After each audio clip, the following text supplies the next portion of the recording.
बातमी समोर येते 33 पैकी 17 नगर परिषदांसाठी महिला आरक्षण जाहीर झाले।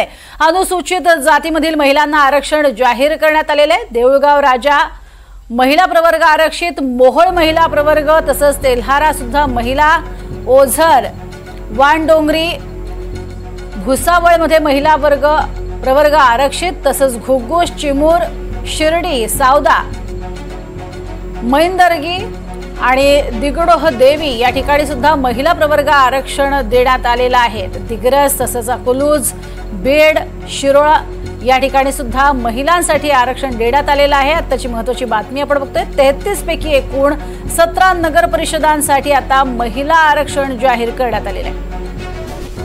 त्यामुळे आगामी काळातल्या होणाऱ्या निवडणुकांमध्ये हे महिला आरक्षण महत्त्वाचं ठरणार आहे। अनुसूचित जातीतील महिलांना आरक्षण जाहीर झालेलं आहे। अधिक माहिती घेऊया सागर कुलकर्णी यांच्याकडनं। सागर, काय अधिक माहिती?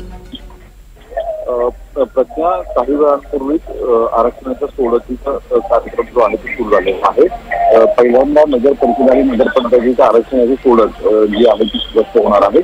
त्याच्यामध्ये महाराष्ट्रामधल्या विशेषतः ज्या महिला आरक्षित प्रवर्ग आहेत त्यासाठी देऊळगाव राजा, मोहोळ, तेल्हारा, ओझर, भुसावळ, घुग्गुस, चिमूर, शिर्डी, सावदा, मैंदर्गी, देवडा, दिगडोह देवी, दिग्रस, अकलूज, बीड आणि शिरोळ यावर महिला आरक्षण पडलेलं आहे। म्हणजे या नगराध्यक्षांच्यासाठी या नगरपंचायती ज्या असतील त्या जागा ज्या आहेत त्या महिलांसाठी खास रिझर्व असतील।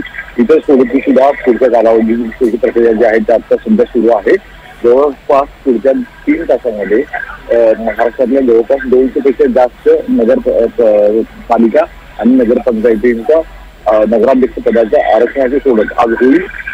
साधारणतः आरक्षण असणाऱ्या गोष्टी कोणत्या आहेत याचं स्पष्टीकरण होणार आहे आणि यानंतर पुढच्या काही दिवसातच निवडणुकीची रणधुमाळी महाराष्ट्रामध्ये दिसायला सुरुवात होईल।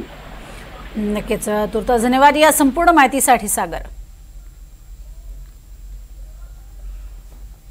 33 पैकी 17 नगर परिषदांसाठी महिला आरक्षण जे आहे ते आता जाहीर झालेले आहे।